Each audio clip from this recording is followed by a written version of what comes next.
अभी आईपी गुप्ता के आप लोग जो है प्रचार प्रसार में हम आईपी गुप्ता के समर्थन में आए हैं और आईपी गुप्ता जी जीते, बड़े पद पर जाएं, बिहार में सरकार बनाएं और तांती दतवा पान समाज को सम्मान प्रतिष्ठा संसाधन ही नहीं, पूरे पिछड़ा अति पिछड़ा और दलित समाज को पूरा न्याय मिलेगा, सम्मान मिलेगा। इसके लिए आईपी गुप्ता का जीतना जरूरी है और पूरे बिहार में पिछड़े अति पिछड़े लोगों को मैं यही कहने वाला हूँ, ए भाई खटिया पर बैठने का जिसने अधिकार दिलवाया, हाथ में कलम दिलवाया, सम्मान दिलवाया, उसको भूलना नहीं है और उनको चुनाव जिता दो जो बिहार को बना देगा। नमस्कार, आप देख रहे हैं युवा दस्तक बिहार में हूं आपके साथ सोनू कुमार। इस वक्त मौजूद हम लोग बिहार के सहरसा में और आप सभी लोग जानते हैं कि बिहार में अभी बिहार विधानसभा का चुनाव चल रहा है। उसी क्रम में प्रोफेसर लक्ष्मण यादव जो है सहरसा विधानसभा आए हुए हैं। उसी क्रम में इनसे हम बात करते हैं। सबसे पहले स्वागत है सर आपका। बहुत धन्यवाद आपका।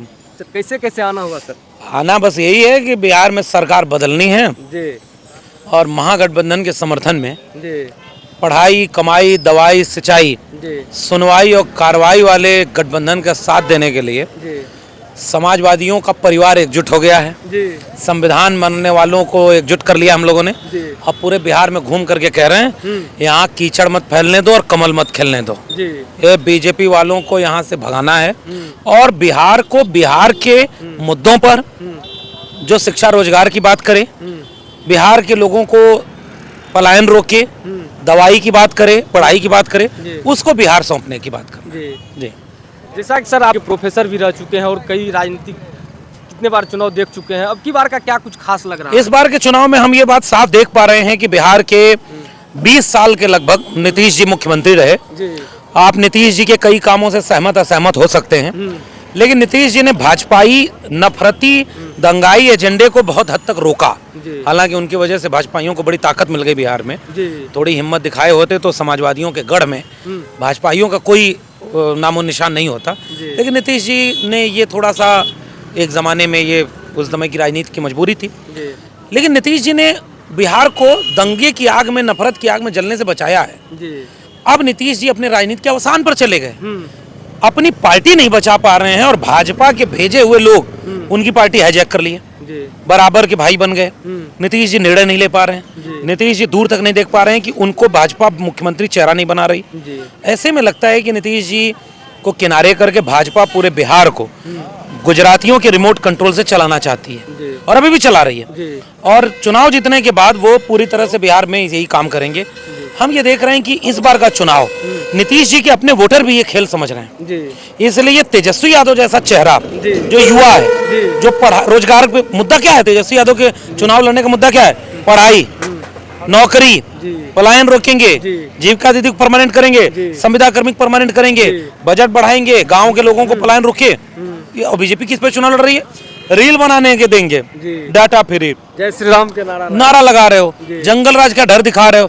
अरे लालू यादव का जो शासन है वो बिहार के लोगों को अच्छे से पता है, पॉजिटिव भी और बाकी भाजपाई नैरेटिव में नहीं। भाजपा के पास मुद्दे ही नहीं है, प्रधानमंत्री के पास मुद्दे नहीं है। ऐसे में बिहार का ये वाला चुनाव बड़े बदलाव का है। आईपी गुप्ता जहाँ हम लोग खड़े हैं सहरसा में, तांती ततवा पान समाज, आईपी गुप्ता का एक इंटरव्यू सुन रहा था मैं और उन्होंने कहा कि हम लोग वो समाज हैं, मेहनत करते हैं और सम्मान नहीं था। लालू यादव के समय में हमें सम्मान मिला, पूछो ना जाके तांती ततवा समाज। आईपी गुप्ता आज पूरे समाज के नेता बने और इनके आने से पूरे बिहार में फिजा बदल गई।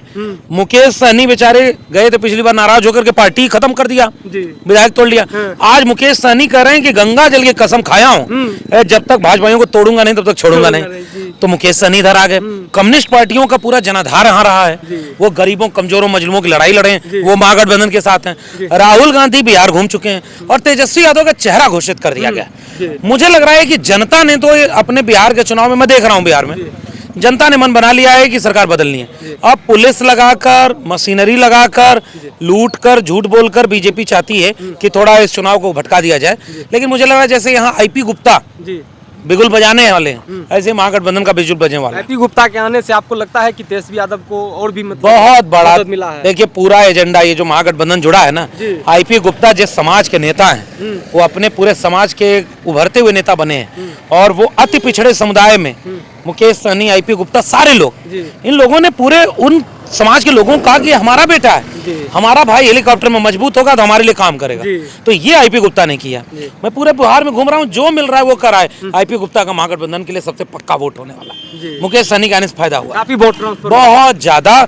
ऐसे ही कमेरा काम का और कमेरा लोगों का शासन आएगा, पढ़ाई कमाई दवाई की बात होगी, नफरत करने वाले लड़ाने वाले लोग का बुरिया बिस्तर बिहार बांधेगा। यहाँ कोई कीचड़ है, ये नहीं है कि कमल खिले, ये समाजवादियों की जमीन है और सामाजिक न्याय की जमीन है, बिहार उसी जगह लौटेगा। बहुत धन्यवाद, समय देने के लिए आपको बहुत थैंक यू। आपने देखा अभी जो प्रोफेसर लक्ष्मण यादव ने क्या कुछ कहा बिहार चुनाव को लेकर। आपने देखा कि कई तरक्की के अहम मतलब जो है राजनीतिक मुद्दों पर इन्होंने बात किया। बाकी अभी जो है आईपी गुप्ता के समर्थन में बिहार के सहरसा में और सहरसा विधानसभा में आए हुए हैं। उसी क्रम में हम इस रास्ते से गुजर रहे थे, उसी क्रम में नजर पड़ा कि यहाँ पर प्रोफेसर लक्ष्मण यादव किसी मीडिया के साथी से बात कर रहे हैं। उसी क्रम में देखिए यहाँ पर जो है हम लोग रुके थे और देखिए तमाम जो हमारे साथी लोग हैं सब लोग यहाँ पर रुके हुए थे। उसके बाद हम लोग अभी आईपी गुप्ता के कार्यक्रम में चलेंगे। धन्यवाद।